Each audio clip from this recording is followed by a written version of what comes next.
पहले मैं वेलकम करना चाहूँगी रवीश जी का, जिन्होंने आपके लिए वक्त निकाला। और आपके साथ बैठने के पहले ऑफ कोर्स मैं बैठी थी सर के साथ। बहुत कुछ तो मैंने भी बहुत कम समय में सीख लिया इनसे। बहुत जानकारियाँ जो आपके साथ ये शायद अभी अभी और शेयर करेंगे, कम शब्दों में बहुत सारी चीज़ें उन्होंने मुझे बताई जो आपके लिए आगे जानना बहुत ज़रूरी है। और सर अगर आज आपके साथ हैं, बहुत सारी चीज़ों में बहुत इनिशिएटिव्स लिए इन्होंने, कैसे चैलेंजेस को फेस करते हुए आगे बढ़ना है, क्योंकि चैलेंजेस खाली आपके साथ ही नहीं है जब आप करियर स्टार्ट करने जा रहे हैं। Once you are into your career, असली चैलेंजेस वहाँ से शुरू होते हैं। तो एनडीटीवी बहुत पुराना चैनल रहा है, बहुत सारे बदलाव चैनल ने भी फेस किए हैं और उनके साथ रहते लोगों ने भी फेस किए हैं, और हर वक्त कुछ नया करते हुए पूरी टीम के साथ आगे बढ़े हैं और अपना इंडिविजुअल एक मुकाम भी हासिल किया है। तो रवीश जी उन गिने चुने लोगों में एक हैं जिन्होंने इंडिविजुअली भी अपना एक नाम कमाया है, एक अलग पहचान बनाई है, चैलेंजेस का सामना करते हुए, सीखते हुए और दूसरों को सिखाते हुए। Once again welcome you sir, thank you so much for giving your time to the academy. Thank you. सबसे पहले मैं इस संस्थान Gulshan Kumar film and television institute के जो जनक हैं गुलशन जी को धन्यवाद, मैम सुदेश दुआ ma'am, director sir Hitesh sir बहुत ज़्यादा एक्टिव रहते हैं इस तरह के लिए, बच्चों के ओरिएंटेड प्रोग्राम्स के लिए और इनोवेटिव एजुकेशंस के लिए। वो आज हमारे बीच में नहीं है, लेकिन उनका आशीर्वाद आप लोग के साथ है। और सबसे बड़ी जो हमारी गाइडेडर हमें मोटिवेट करती हैं, vice president ma'am doctor Deepti Trivedi ma'am, faculty Amandeep Kaur ma'am, Rajeev sir, Ajit ji, all dear students, welcome. आप लोगों को दोबारा रिओरिएंटेशन के लिए 2 दिन हो चुके हैं, लेकिन वही चीज़ है कि कुछ बच्चे 3rd सेमेस्टर में हैं, कुछ 2nd में हैं, कुछ मास्टर्स फाइनल ईयर में हैं। मैं ज़्यादा समय ना लेते हुए रवीश जी को मैं जितने वर्षों से जानता हूँ, मुझे लगता है कि मुझे बोलने की ज़रूरत नहीं है, बस इतना जानता हूँ कि आप खुलकर, जितने भी लोग हैं, खुलकर दिमाग खोलकर सुनिएगा ज़रूर उनको, क्योंकि टेलीविज़न पर जो देखते हैं और जो सामने होता है ना, वो बहुत अंतर है। और कोशिश करिएगा जो आपके अंदर जिज्ञासाएं हैं, जो एक पत्रकार, एंकर, रिपोर्टर, और रवीश भाई ने इतनी ग्राउंड लेवल जीरो रिपोर्टिंग करी है और इतनी ज़मीनी आधार पर, बहुत सादगी है सबसे बड़ी चीज़। एक जोरदार ताली रवीश भाई के लिए कि सादगी के लिए ये एनडीटीवी और पूरे पत्रकारिता जगत में जाने जाते हैं इतनी कम उम्र में। और वही पत्रकारिता, इनकी सादगी, इनकी सिंपलिसिटी, इनका ज्ञान जो आज इस भारतवर्ष में पत्रकारिता के आयाम पर एक चर्म पर रवीश जी का नाम लिया जाता है। तो thank you so much, welcome sir, thank you, take care. Very good afternoon all of you. Sir, on behalf of entire GKFTI family, I welcome you here again. और सर ये हमारे लिए एक रेयर अपॉर्चुनिटी है कि आप यहाँ पे हो और स्टूडेंट्स को गाइड करोगे।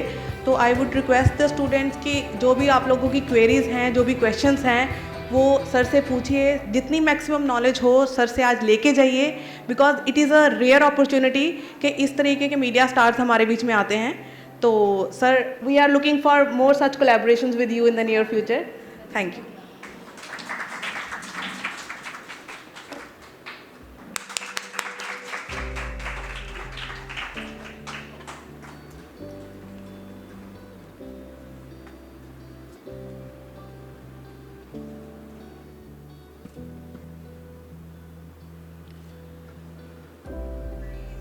शुक्रिया। मैं कोई बहुत बड़ा पत्रकार नहीं हूँ। एक आप लोगों के ही बीच से उठ के 16-17 साल पहले मैंने बेहतर काम करने की कोशिश की।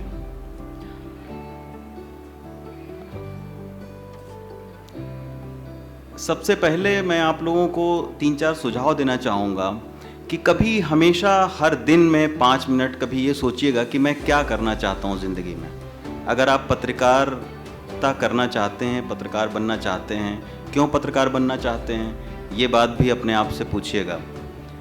क्योंकि जब आप खुद से कोई इनिशिएटिव लेकर, खुद से पैशनेट होकर जब आप कोई काम करते हैं, तो यकीन मानिए देर से सही लेकिन उसमें सफलता ज़रूर मिलती है। मैंने 2001 में जब पत्रकारिता शुरू की तो मेरे घर में मेरे फादर जो है वो कह रहे थे तुम सरकारी नौकरी की तैयारी करो।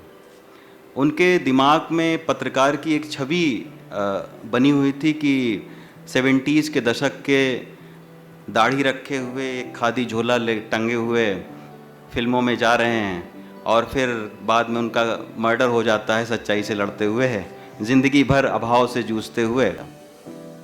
आज वक्त बहुत बदल गया है। आप लोगों के अपने दिमाग में तमाम सारे पत्रकारों की छवि होंगी। आप उन पत्रकारों जैसा बनने की कोशिश कर रहे होंगे या करते हुए दिख रहे होंगे कुछ लोग हो सकता है कि केवल सपने ही पाले हों, कुछ ज़मीन पर ना करते हों। लेकिन मैं यही आपसे कहूँगा कि अगर आप इस कोर्स को कर रहे हैं तो पूरी शिद्दत के साथ में, पूरे पैशन के साथ में और अपने से ईमानदार रहते हुए सच्चाई के रास्ते पर इस फील्ड में कदम बढ़ाइए, क्योंकि इसमें संघर्ष भी है। इसमें ऐसा भी हो सकता है कि आपको जो आप एक्सपेक्टेशन कर रहे हैं उतना आपको पैसा ना मिले। हो सकता है कि आप सोच रहे हो कि हमको रिपोर्टिंग करनी है लेकिन आपको डेस्क पर नौकरी मिल जाए। हो सकता है आप सोच रहे हो कि हम एंकर बनना चाहते हैं, हम रवीश कुमार, बरखा दत्त, श्वेता सिंह, अंजना ओम कश्यप बनना चाहते हैं, लेकिन हो सकता है आपको कई सालों तक मौका न मिले। लेकिन घबराना नहीं है। ऐसे तमाम आपके जीवन में ऐसे क्षण, ऐसे पल आएंगे जब आप करना कुछ चाह रहे होंगे लेकिन करते दिख रहे होंगे कुछ। तो अंतिम प्रयास आपको करना है, जोरदार प्रयास करना है। और अब आप लोग उस फील्ड में जा रहे हैं तो आपको उसके लिए तैयारी करनी पड़ेगी। तैयारी कि अगर आप इंग्लिश, पहले तो ये सोचिए कि हम किस फील्ड में जाएंगे। हम अंग्रेजी की पत्रकारिता करेंगे, हिंदी की पत्रकारिता करेंगे, हम रिपोर्टर बनेंगे या हम डेस्क पर जाएंगे, और फिर उस दिशा में प्रयास करिए। जैसे अगर आप इंग्लिश की पत्रकारिता करना चाहते हैं तो आप इंग्लिश आपको अच्छी बेहतर करिए। हिंदी की करना चाहते हैं तो आप हिंदी को बेहतर करिए, हिंदी की खबरों को पढ़िए, कैसे लिखा जाता है, कैसे बोला जाता है।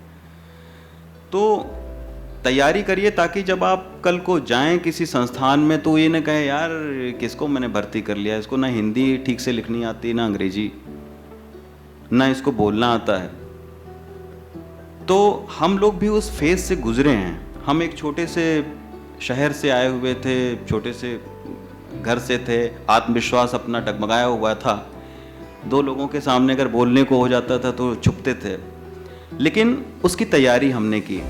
हमने बोलना शुरू किया, अपने से कई सारी किताबें पढ़ना शुरू किया, फिर उसको जो है अपनी लाइफ में उतारना शुरू किया कि कैसे हम आगे बढ़कर अगर हमें पत्रकार बनने का मौका मिलता है तो हम एक बेहतर पत्रकार बने। तो उस दिशा में प्रयास बहुत ज़रूरी है। आजकल होता ये है, मैं तमाम सारे इंस्टीट्यूट में जाता हूँ, मैं स्टूडेंट से पूछता हूँ कि आप पत्रकार क्यों बनना चाहते हैं। कोई कहता है कि मैं बरखा दत्त को देख के इंस्पायर हुई, ग्लैमर के लिए कोई जाता है पत्रकार बनने के लिए। कोई कहता है पड़ोस में किसी से झगड़ा हो गया था तो मैंने सोचा पत्रकार बनकर आने वाले दिनों में मैं इसके खिलाफ जो है करेंगे। कोई कहता है कि टीवी में देखा था पत्रकार बहुत सारे अच्छे अच्छे लोगों से मिल रहे थे, बहुत इनकी खातिरदारी हो रही थी, इसलिए हम पत्रकार बनना चाहते हैं। लेकिन पत्रकार क्या है, पत्रकार का समाज में क्या रोल है, कभी आपने इस पर सोचा है? खबरें किसको कहते हैं? हम जो खबरों को पहुंचाते हैं वो किस विधा में पहुंचाते हैं, किन चीज़ों का हमें ख्याल रखना होता है। तो ऐसी तमाम सारी चीज़ें हैं। तो उसके लिए आपको बेहतर समझदारी पैदा करनी पड़ेगी। अब हमारा रोल क्या है एज ए जर्नलिस्ट, हो सकता है आपको देखने सुनने में बहुत छोटा लगे। पत्रकार क्या है भाई? सड़क पर कोई हादसा हुआ, हम उधर से गुजर रहे हैं, हम वहाँ से गुजरे, किसी ने पूछा कि क्या हुआ, हमने कहा सड़क पर हादसा हुआ, उसमें 5 लोगों की मौत हो गई, ट्रक और बस के बीच में टक्कर हुई। तो जो आम बोलचाल में हम लोग एक दूसरे को जानकारी पहुंचाते हैं, उसी जानकारी को हम खबरों के रूप देकर उसको दुनिया भर में पहुंचाते हैं। खबरें यही हैं। कि कार और बस की टक्कर हुई, 5 लोगों की डेथ हो गई। तो ये एक बहुत ही छोटा सा काम है, यही खबर है, और जो जिस खबर को हम बता रहे हैं यही पत्रकार का काम है। लेकिन नहीं, हमें इससे बेहतर करना है। हम उस खबर को कैसे पेश कर सकते हैं कि वो आम आप लोगों से जुड़ जाए खबर। अब अगर आप सिंपल सी खबरें ये कहें, खबर में अखबार में लिख दिया आपने कि आज नोएडा के सेक्टर 62 में बस और ट्रक की टक्कर हुई, 5 लोगों की मौत हो गई, 4 लोग घायल हो गए, यही एक खबर है। लेकिन अब इसको आप बेहतर तरीके से, और उसमें क्या आप कर सकते हैं कि क्यों हुए हादसे, किस लिए हो रहे हैं हादसे, उसको थोड़ा सा आपने और बड़े फलक पर पहुंचा दिया। तो जो रिपोर्टर उसी को बड़े फलक पर, एक छोटी सी घटना को एक बड़े विस्तार से और डेटा के साथ में चीज़ों को बताता है, वही पत्रकार बड़ा होता है आने वाले दिनों में। तो ये कब होता है? जब आपकी समझ होगी, जब आपकी पढ़ाई होगी, जब आप लिखना जाने। अब आप कभी आप अपने इंस्टीट्यूट से और 10 किलोमीटर तक जाएं अपने घर तक और सोचें कि आज मुझे अपने रास्ते में 3 खबरें खोजनी हैं, 3 खबरें। कभी आपने खोजने की कोशिश किया किसी ने? आप तो पत्रकार हैं, आपने कभी उस नज़रिए से देखा, एक जर्नलिस्टिक नज़रिए से, कि आखिर मैं जा रही हूँ या जा रहा हूँ तो क्या खबरें हो सकती हैं? तो वो नज़र पैदा करिए। कभी अभी आप निकलिए तो एक खबरों का सेंस पैदा करिए। 4 लोग अगर इकट्ठा हैं कहीं पर, कोई बात कर रहे हैं, तो हो सकता है कि कुछ वहाँ पे कोई किसी के साथ हादसा हुआ हो। आपको एक जिज्ञासा होनी चाहिए। पत्रकार के बारे में ये कहा जाता है कि उनको अगर जेल में भी बंद कर दिया जाए तो उनके पास रोज़ाना 2-3 खबरें हो जाएंगी जेल के अंदर से ही। उनकी इमेजिनरी इतनी तेज़ होती है। तो वो नज़रें आप लोग पैदा करिए, और वो नज़रें तब पैदा होंगी जब आप पढ़ेंगे खबरों को, देखेंगे अच्छी अच्छी खबरों को। आप BBC देखिए, CNN, अल जजीरा, तमाम सारी ऐसी चैनल को फॉलो करिए। ये नहीं कि हमारे यहाँ वो, और देखिए वो आई बाढ़ बहा पहाड़, ये मीडिया में यही आजकल हो रहा है।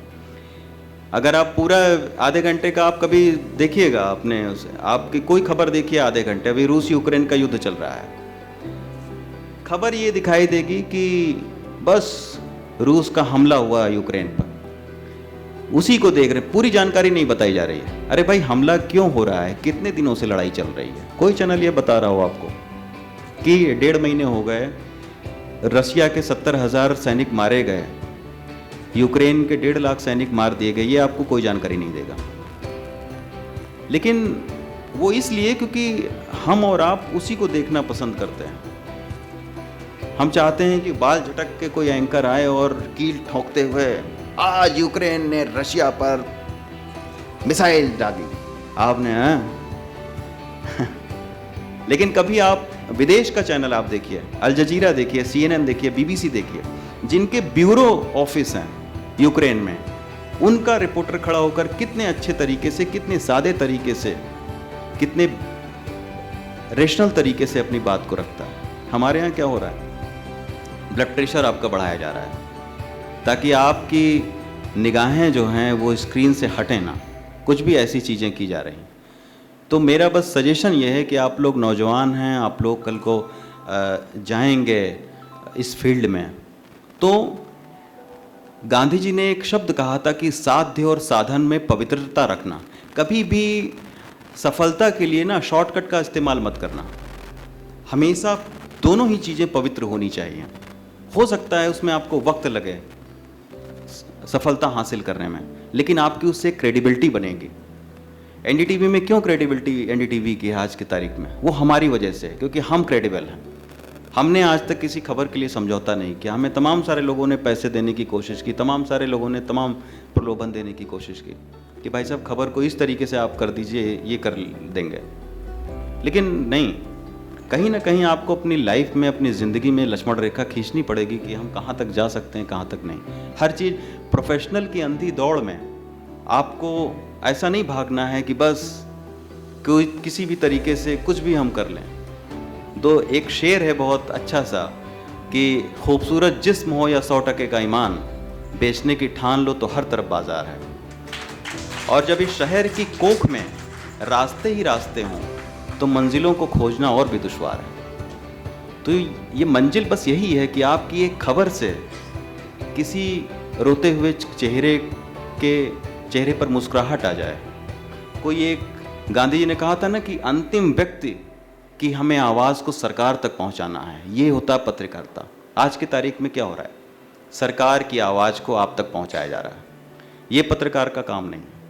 पत्रकार का काम है कि जो एक हमारी समाज का एक अंतिम पायदान पर जो शख्स खड़ा है, जो जिसको परेशानी है, जिसके लिए तमाम सारी योजनाएं हैं, उसकी समस्याओं को, उसकी कठिनाइयों को पहुंचाना है।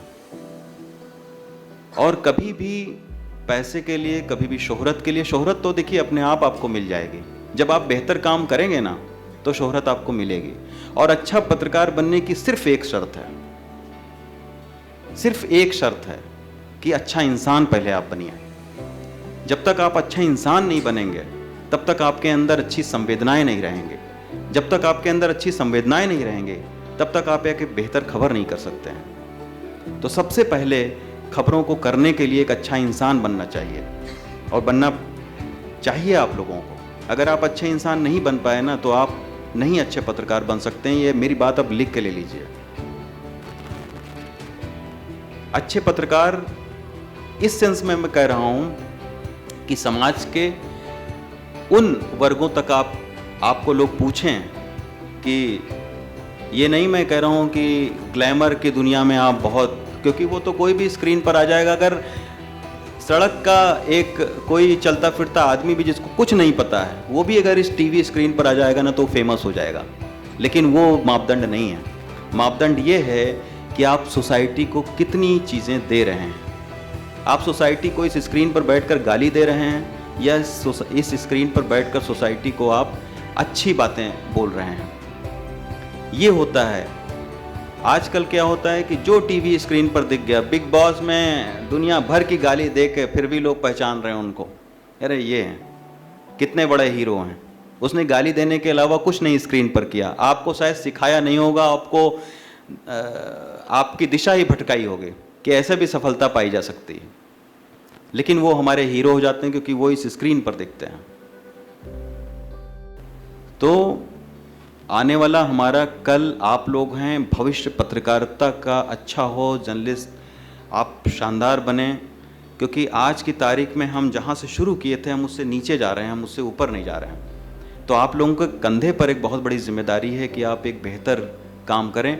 और कभी भी देखिए, हमेशा कैरियर में ना जिग जैग मूवमेंट आते रहते हैं। हमने भी बहुत संघर्ष किया, लेकिन कभी भी बस एक बात याद रखिए कि वह पथ क्या, पथिक कुशलता क्या, जिस पथ पर बिखरे शूल न हो। नाविक की धैर्य कुशलता क्या, यदि धाराएं विपरीत न हो। कभी भी क्या है कि डरना नहीं है, घबराना नहीं है।